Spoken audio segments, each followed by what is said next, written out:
Ambassador Kim Nari stepped through the massive doorway into the Galactic Council chamber, her boots echoing against the polished crystal floor. The sound seemed tiny in this enormous space that stretched up into darkness, filled with floating platforms where the galaxy's most powerful species sat in judgment. Her hands trembled slightly as she gripped the datapad containing humanity's membership petition. 5 years of careful preparation reduced to glowing text and holographic displays. The chamber fell silent as she approached the center platform. Hundreds of alien eyes, sensors, and consciousness probes focused on her small human form. She had practiced this moment countless times, but nothing could have prepared her for the overwhelming presence of beings who had ruled the galaxy for millions of years. The Vorthak delegation occupied the highest platform, their crystalline bodies catching and refracting the chamber's light into rainbow patterns. They communicated through harmonic frequencies that made the air itself vibrate. Right now, those vibrations carried clear disdain, musical notes that somehow conveyed contempt without words. Elder Vorthkes, their speaker, pulsed with deep red light as he regarded the human ambassador. To her left, the luminari flickered, like living stars. These energy beings had no solid form, appearing as swirling clouds of light that shifted between colors faster than human eyes could follow. Their amusement manifested as bright flashes and spiraling patterns that other species could read like expressions. They were practically glowing with mockery. The Kethmori occupied the platform directly in front of her. These insectoid creatures stood 8 feet tall on 6 legs, their chitinous armor gleaming under the chamber lights. Their compound eyes reflected hundreds of tiny images of Nari as they clicked their mandibles in what she had learned was their equivalent of snickering. The sound echoed through the chamber like breaking glass. Ambassador Kim Nari of Earth, announced Council Prime Zerion, his voice booming from speakers embedded in the chamber walls. The Prime appeared as a holographic projection, since his actual form existed in dimensions human senses couldn't perceive. You come before us seeking full membership in the Galactic Council for your species. Nari straightened her shoulders and activated her translator device.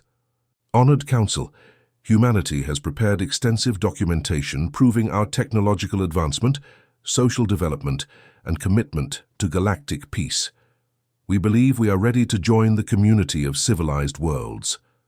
The Vorthak delegation's harmonic response sounded like breaking crystal.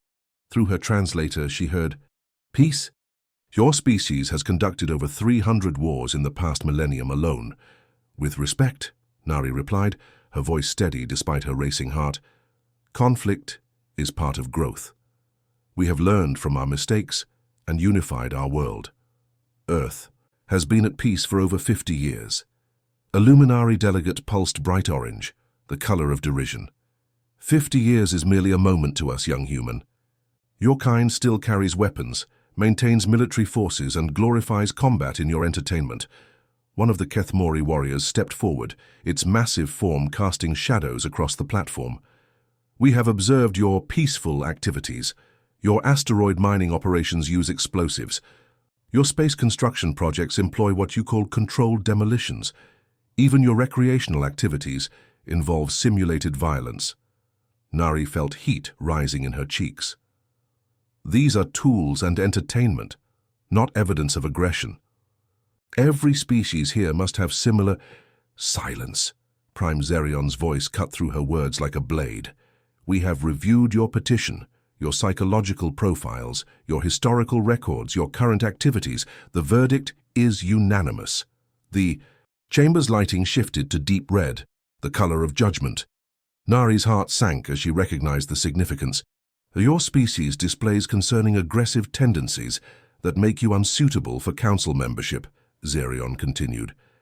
"Your military capabilities, while primitive by our standards, demonstrate a disturbing focus on destruction and warfare. Your entertainment media celebrates violence. Your sports involve physical combat. Even your children play war games."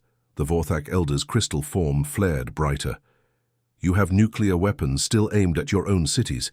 What civilized species maintains weapons of such destruction?" A Kethmori clicked its mandibles rapidly. Your diplomatic history shows consistent patterns of territorial expansion through force.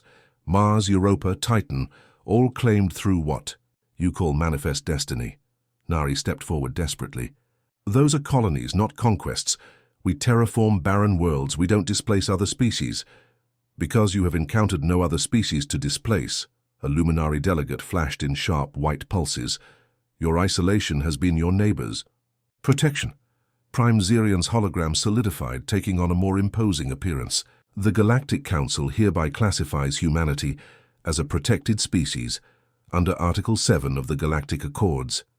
You are restricted to your solar system indefinitely. No human vessel may travel beyond the heliopause without Council permission. No advanced weapons technology may be developed or deployed. Monitoring stations will be established to ensure compliance. The words hit Nari like physical blows. Protected species, the galaxy's polite term for dangerous animals that needed to be caged. She felt telepathic laughter rippling through the assembled delegates, alien minds sharing amusement at the primitive humans who thought they belonged among the stars.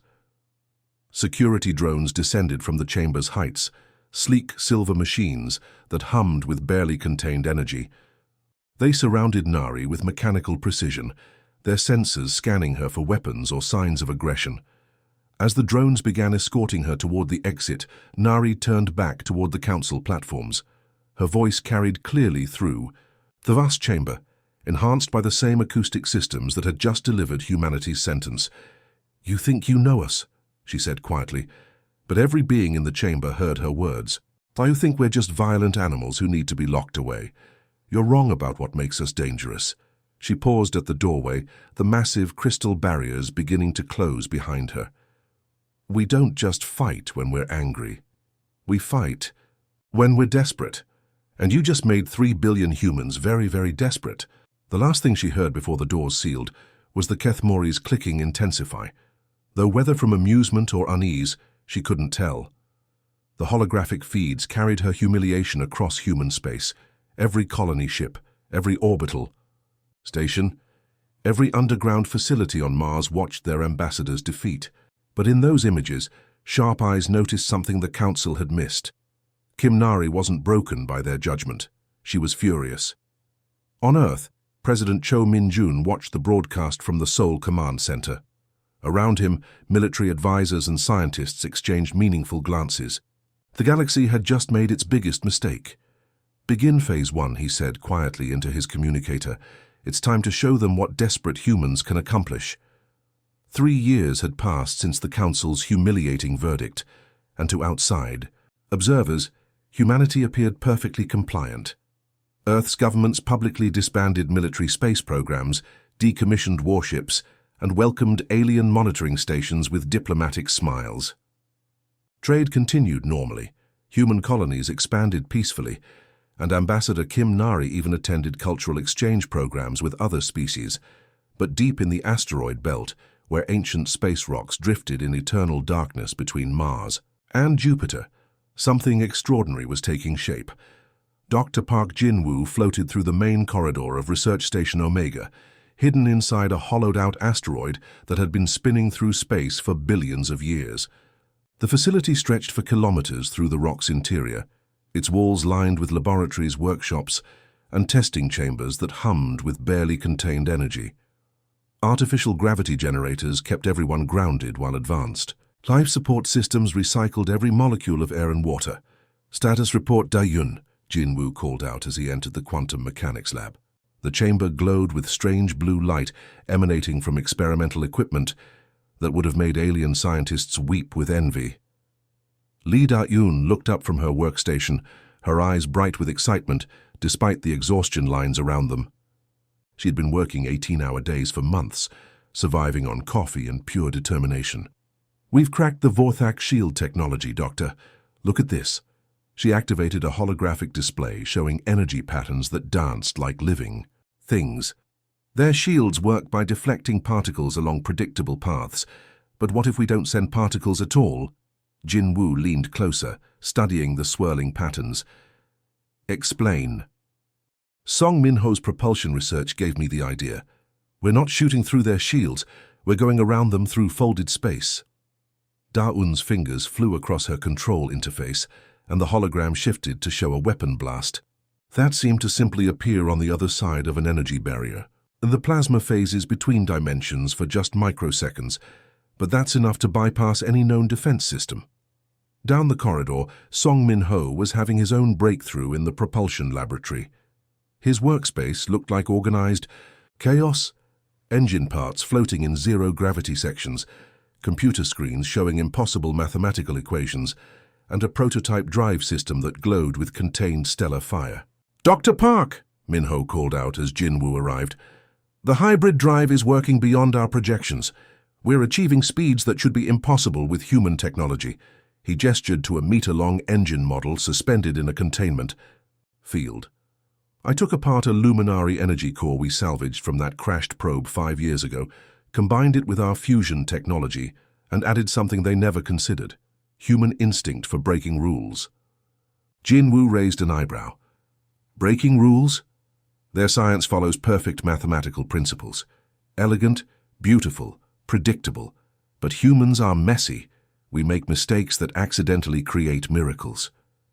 Min-ho grinned as he showed readings. That made no sense according to alien physics. This engine shouldn't work. The energy conversion ratios are impossible, but it does work because we didn't know it was impossible when we built it. While scientists revolutionized technology in hidden laboratories, Captain Yang Tai-ho was building something even more dangerous: an invisible army. His office occupied a converted mining facility in the belt's outer reaches, where old asteroid processing equipment had been modified for very different purposes. Through reinforced windows, he could see dozens of ships being rebuilt by teams of engineers who worked with the focused intensity of people who knew they were humanity's last hope. Commander Park Soo-jin entered, carrying a data pad and wearing a grin that spelled trouble for Earth's enemies. "The conversion program is ahead of schedule, Captain. We now have 47 operational combat vessels that read as civilian mining ships to any scanner in the galaxy." Yang examined the ship roster with satisfaction. Each entry looked boring on the surface: ore haulers, construction platforms, deep space freighters. But Soo-jin's teams had transformed them into something unprecedented. "Show me the Busan miner," Yang requested. Soo-jin activated a holographic display showing what appeared to be a standard asteroid processing ship. Externally identical to a civilian hauler. Same power signature, same engine emissions, same cargo configuration. But look inside. The hologram shifted to reveal the ship's true nature. Hidden weapons bays disguised as ore storage compartments, shield generators built into the hull structure, crew quarters that could house special forces teams. Most importantly, Jin-Woo's experimental weapon systems integrated so seamlessly they were invisible to alien sensors.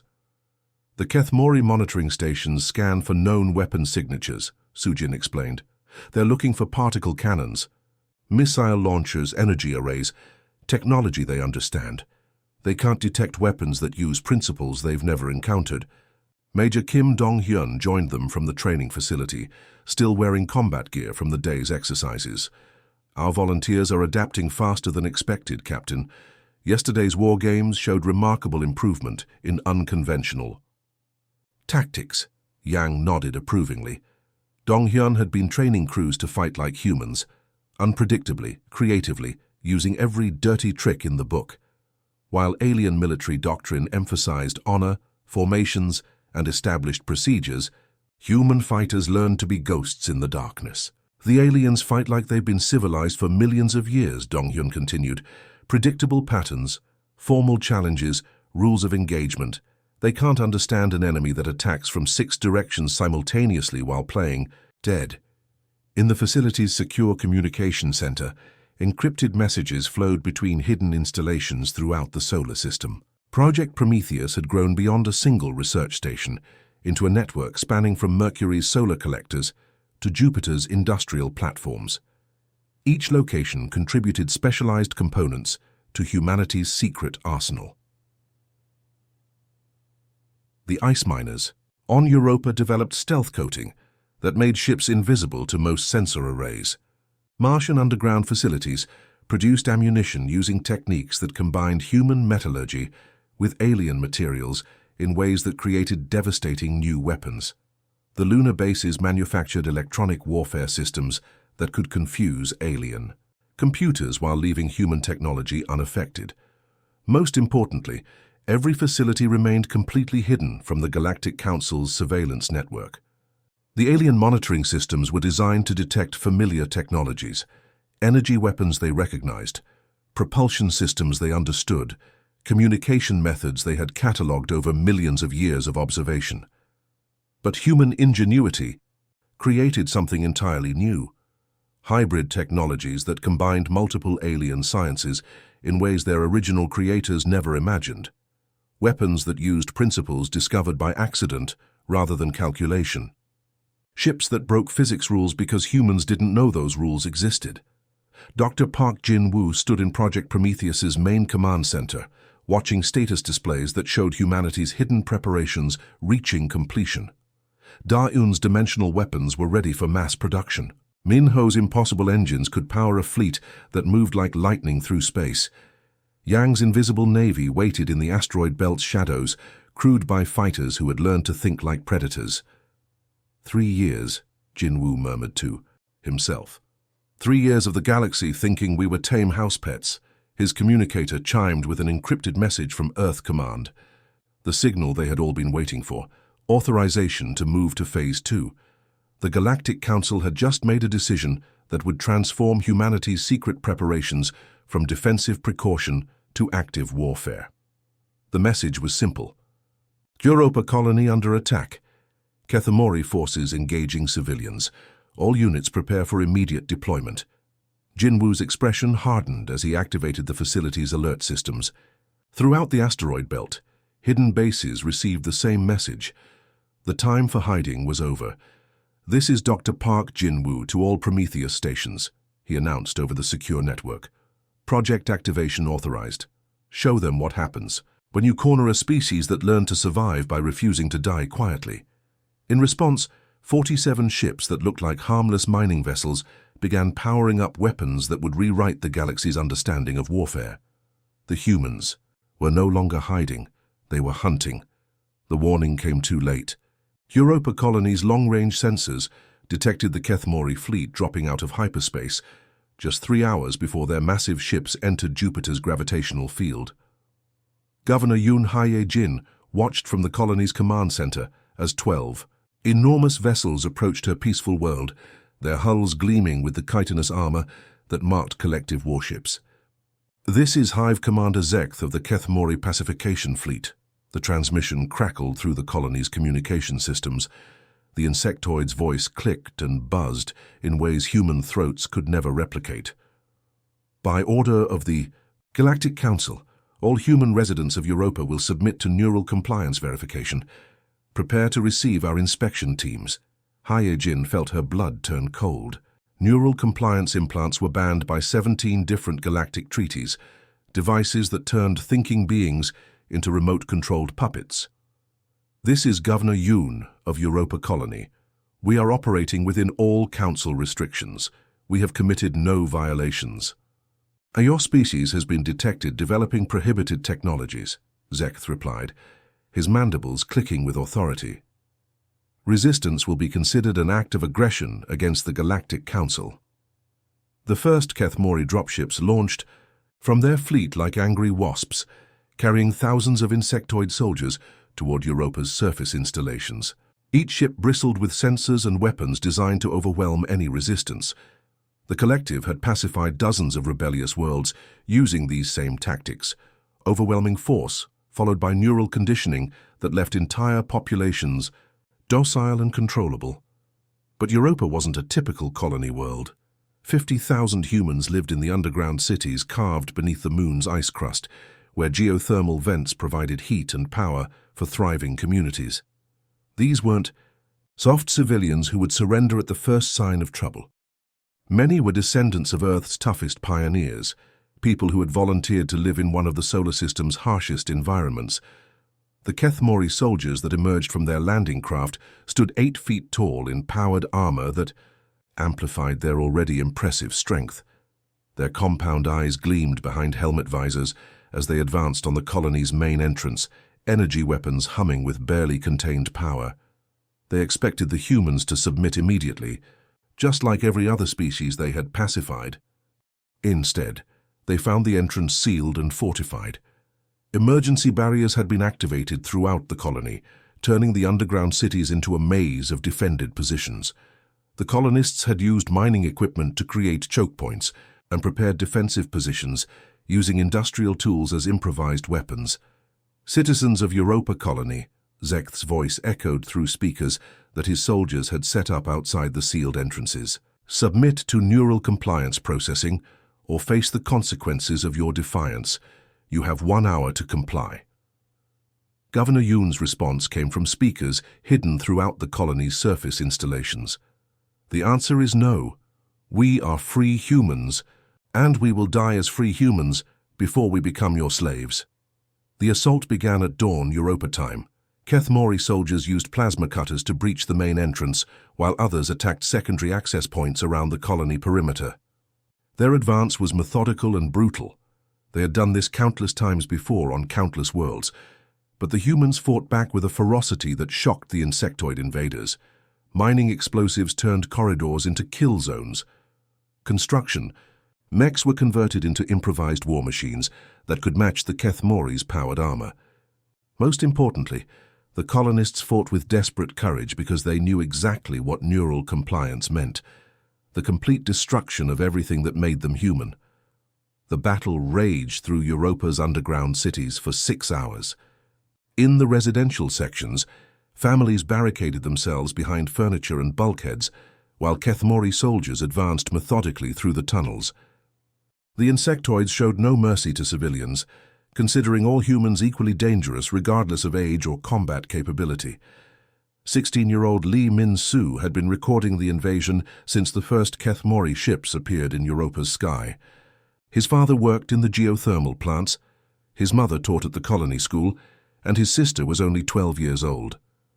When the soldiers broke through their residential sector's defenses, Min-soo grabbed his portable camera and kept filming, even as his family fled deeper into the colony's maze of tunnels. "This is Lee Min-soo, Europa Colony, Residential Section 7, he whispered into his camera.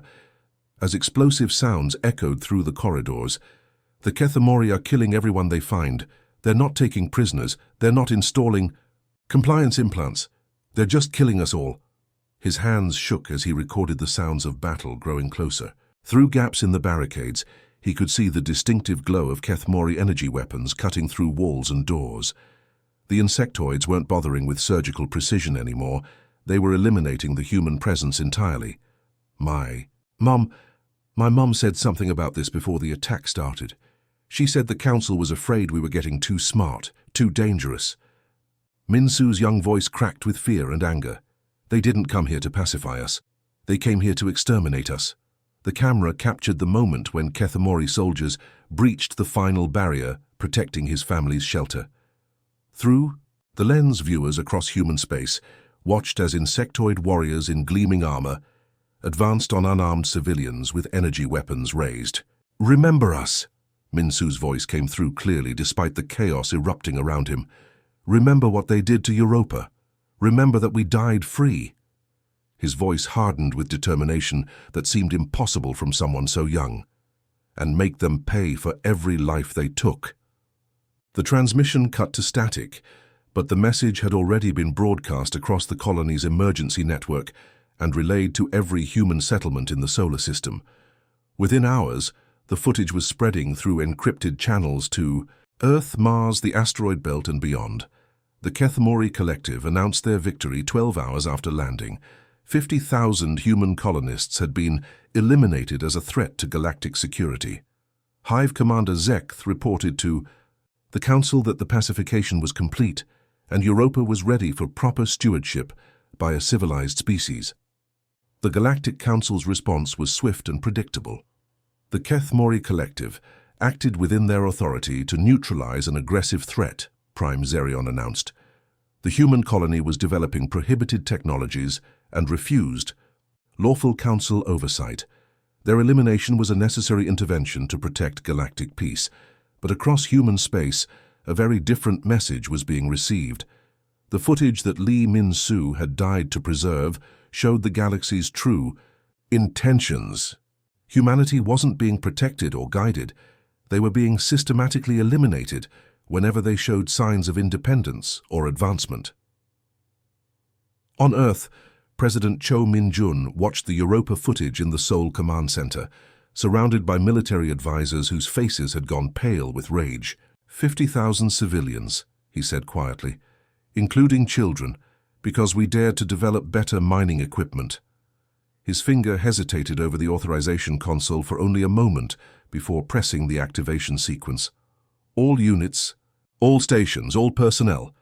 This is Presidential Authorization Omega. Project Prometheus is now active. The gloves are off. Deep in the asteroid belt, Dr. Park Jin-woo received the coded transmission while reviewing final preparations in his hidden laboratory. Around him, scientists and engineers who had spent 3 years developing impossible weapons in absolute secrecy prepared to unleash their creations on an unsuspecting galaxy. Da-yoon, Min-ho, all team leaders to the command center immediately, Jin-woo announced over the facility's communication system. The Council just learned the difference between human aggression and human vengeance. Captain Yang Tai-ho was inspecting his hidden fleet when the activation codes arrived. 47 ships disguised as civilian vessels began powering up weapon systems that would have been considered fantasy just 3 years earlier. His crews, volunteers who had trained for this moment while the galaxy thought humanity was safely contained, prepared for operations that would rewrite the rules of interstellar warfare. All ships, all crews prepare for immediate deployment, Yang announced over the secure fleet network. Target packages are being distributed now. We launch in 6 hours. On the bridge of the disguised freighter New Busan, Captain Cho Yeon-woo received her mission parameters while watching her crew make final preparations. Her ship looked like a harmless cargo hauler from the outside, but hidden within its hull were weapons systems that combined alien technology with human innovation in ways the galaxy had never seen. They called us savage because we fight our own kind, she said to her bridge crew as they monitored the fleet's preparation status. They said we were too dangerous for civilization because we solved problems with violence. She paused as weapon systems that shouldn't exist according to known physics came online throughout her ship. They were right about one thing: we are dangerous when we're angry, but they made one fatal mistake.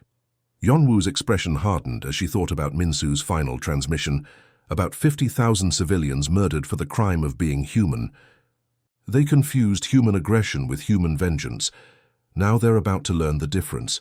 Throughout the solar system, hidden bases activated, secret weapons came online, and an invisible fleet prepared to emerge from the shadows.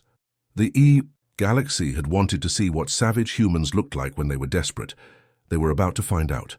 The first sign of humanity's revenge came as a whisper in space, a barely detectable distortion in the fabric of reality itself. The Kathmori monitoring station Zakvol, positioned at the edge of Jupiter's influence, registered the anomaly as a minor sensor glitch.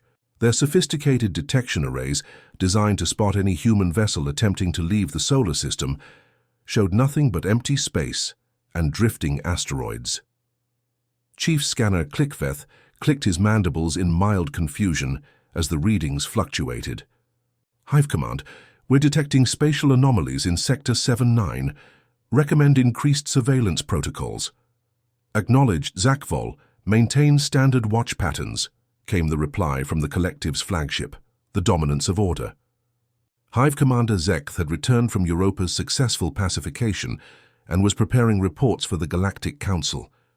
The human problem was solved, their rebellious colony eliminated, and normal order would soon be restored. But in the space between the asteroids, something impossible was happening. 47 ships that had been invisible to alien sensors were shedding their camouflage like predators, emerging from tall grass. The stealth systems developed by human engineers didn't just hide the vessels, they folded space around them, creating pockets of distorted reality where the ships existed but didn't exist, were there but weren't there. Captain Yang Tai-ho stood on the bridge of the Soul's Pride, watching his tactical display as the hidden fleet prepared to reveal itself. His ship looked like a converted ore hauler from the outside, scarred and weathered from years of asteroid mining. But beneath that, disguised lay weapons systems that combined alien technology with human ingenuity in ways the galaxy had never imagined possible. "All ships report ready, Captain," announced his communications officer, Lieutenant Han So-young. Around the bridge, his crew worked with the focused intensity of people who knew they were about to make history. Many had lost friends or family. In the Europa massacre, all of them understood that this moment would determine humanity's future in the galaxy. "Signal the fleet," Yang commanded. "It's time to show them what desperate humans can accomplish." The Soul's Pride dropped its stealth field first, materializing out of empty space like a ghost becoming solid. Immediately, alarms began screaming throughout the Kethmori monitoring stations as their sensors registered what appeared to be impossible: a heavily armed warship where none had existed moments before. "Contact! Unknown vessel has appeared in Sector 7-9. Clickveth's clicking reached panic levels as his screens showed energy readings that made no sense. Ship classification unknown, weapon signatures unrecognized. Before the Kethmori could respond, 46 more ships materialized around them. The entire asteroid belt suddenly swarmed with human vessels that had been hiding in plain sight for 3 years. They moved with predatory grace, their hybrid engines allowing impossible maneuvers that defied known physics. "This is impossible," Hive Commander Zekth transmitted from his flagship, as the collective's tactical computers struggled to process what they were seeing. "Human technology cannot support vessels of this capability." Yang's response came through every communication channel in the system, his voice calm and deadly. "You're right, Commander. Human technology alone couldn't build these ships, but we learned something from studying your people and the Vorthak and the Luminari. We learned that cooperation creates possibilities that isolation never could." The first strike came without warning. The Soul's Pride fired what appeared to be a standard plasma burst at the monitoring station, Zakvol. The Kethmori's energy shields activated automatically, designed to deflect any known weapon system.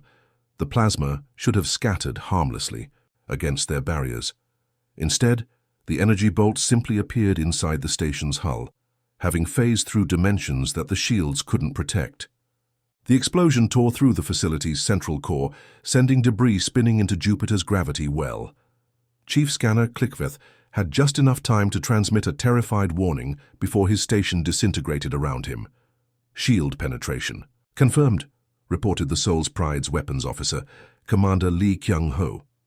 "Dayun's dimensional phasing technology is working perfectly." Throughout the asteroid belt, similar scenes played out as human vessels engaged Kethmori forces with weapons that shouldn't exist. Commander Park Soo-jin's squadron materialized around a supply convoy, carrying neural compliance equipment to other human colonies. Her ships moved like dancers, their impossible engines allowing them to accelerate, stop, and change direction in ways that violated basic physics. "Target their cargo holds first," Soo-jin ordered as her weapon systems locked onto the collective's transport ships. "Those compliance implants were meant for human children. Let's make sure they never reach their destination."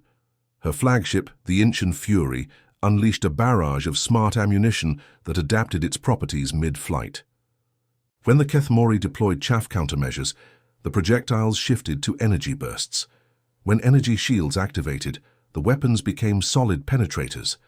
Every defense the aliens had developed over millions of years was countered by human adaptability.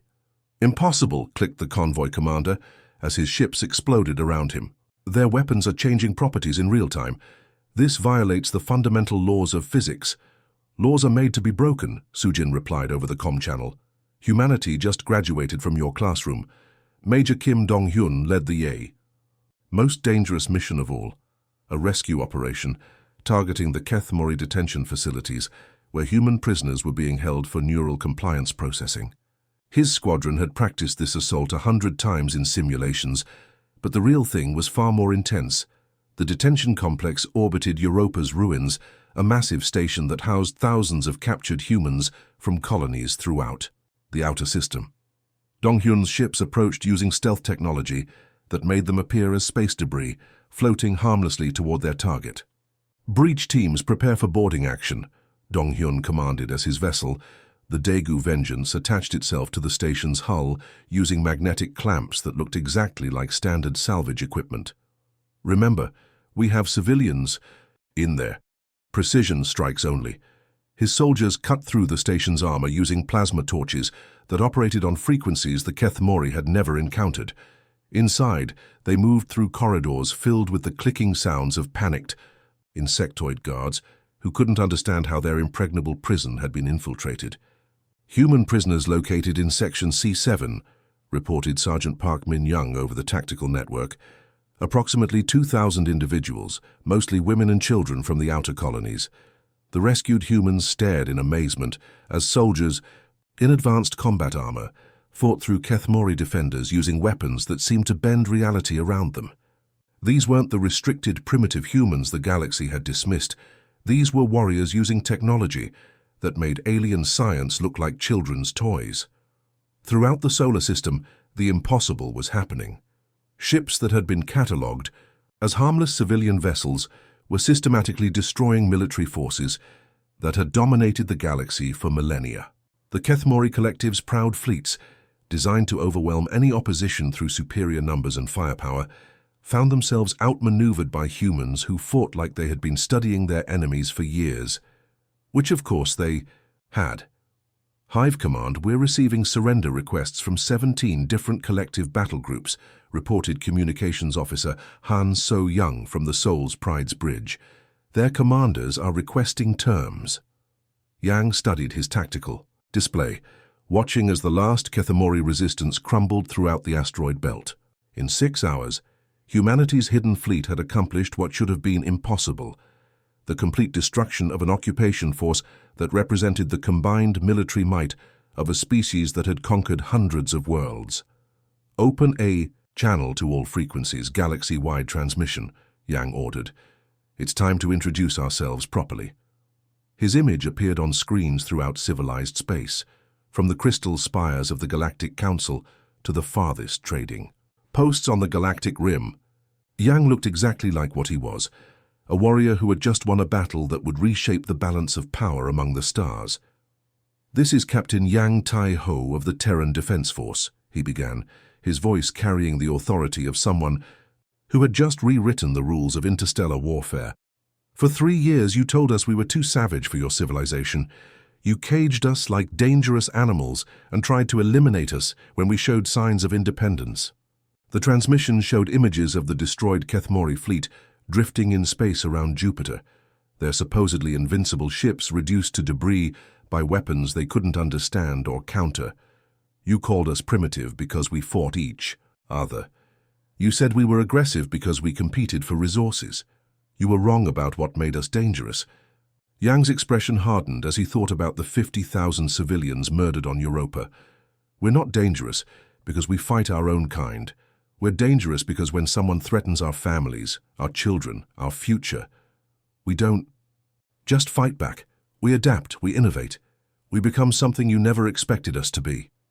Throughout the galaxy, alien leaders watched in stunned silence as the implications of Yang's words sank in. The humans hadn't just won a battle. They had revealed technology that made the galaxy's most advanced civilizations look primitive by comparison. "The Kethmori Collective came to our system with the intention of genocide," Yang continued. "They murdered 50,000 civilians, including children, because we dared to mine asteroids more efficiently than they thought we should. They expected us to submit or die." His smile was cold as winter on Earth's polar regions. "They were half right, we did die. The humans you thought you knew died the moment you decided we were too dangerous to live free. What emerged from that death is something you've never encountered before." The transmission ended with a final image that sent shockwaves through every military command center in the galaxy. Hundreds of human ships emerging from hiding places throughout the solar system, all of them displaying technology that shouldn't exist according to known science. In the depths of space, the Kethmori Collective's hive mind experienced something it hadn't felt in millions of years of existence. For the first time since their species had achieved spaceflight, they knew fear. The humans were no longer hiding. They were hunting. The crystal spires of Centauri Prime had never witnessed anything like this emergency session. Normally, the Galactic Council chamber hummed with the orderly discussions of civilized species who had ruled the galaxy for millions of years. Today, the ancient hall erupted in chaos that threatened to shatter the very foundations of interstellar order. "Impossible," screeched the Luminari delegate, his energy form flickering between angry red and panicked yellow. "A protected species cannot possess technology superior to our own. Our sensors detected nothing until their weapons were already firing." The Vorthak delegation resonated with harmonic frequencies that made the chamber's crystal walls vibrate. Through the translation systems, their crystalline voices carried shock and disbelief. The humans destroyed 17 Keth-Mori battle groups in 6 hours. Ships that had conquered 1,000 worlds were reduced to debris by vessels that appeared to be civilian mining craft. Prime Zerion materialized at the center of the chamber, his interdimensional form taking on a more solid appearance than usual. The emergency had forced him to invest more energy in this reality, making his presence feel oppressive to every being in the room. Order. This council will have order. But order was exactly what had been shattered. For the first time in galactic history, a protected species had not only resisted council authority, but had demonstrated military capabilities that made the galaxy's most advanced civilizations look primitive. The carefully maintained balance of power that had kept peace for eons was crumbling before their eyes. The massive chamber doors opened with a sound like breaking thunder, and Ambassador Kim Nari walked through the same entrance where she had been humiliated 3 years earlier. But this time everything was different. Instead of clutching a hopeful petition, she carried herself with the confidence of someone who held all the cards in a deadly game. The delegates who had once mocked her now shrank back in their floating platforms. Her footsteps echoed clearly through the suddenly silent chamber as she approached the central platform where she had once begged for humanity's inclusion.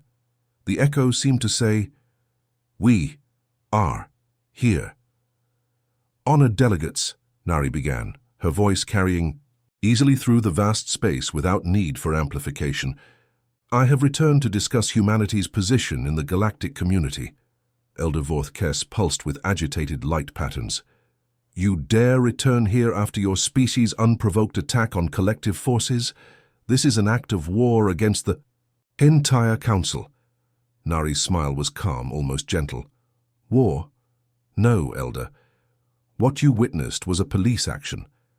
We eliminated a threat to civilian populations, just as you taught us was proper behavior for civilized species."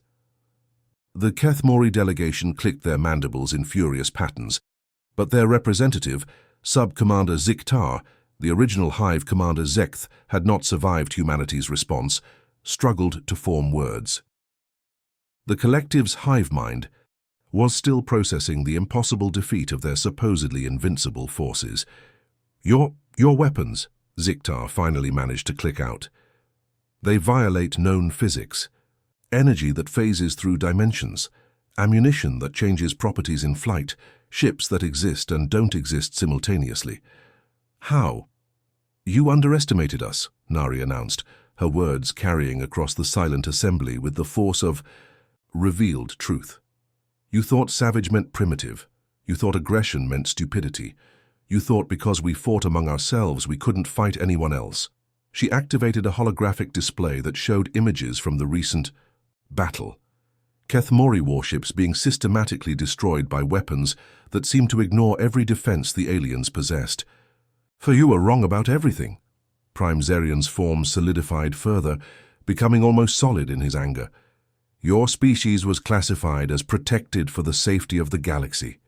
Your aggressive tendencies, your unpredictable nature, your refusal to follow established protocols made us exactly what we needed to be," Nari interrupted. "Something no one had ever dared do to the Council Prime.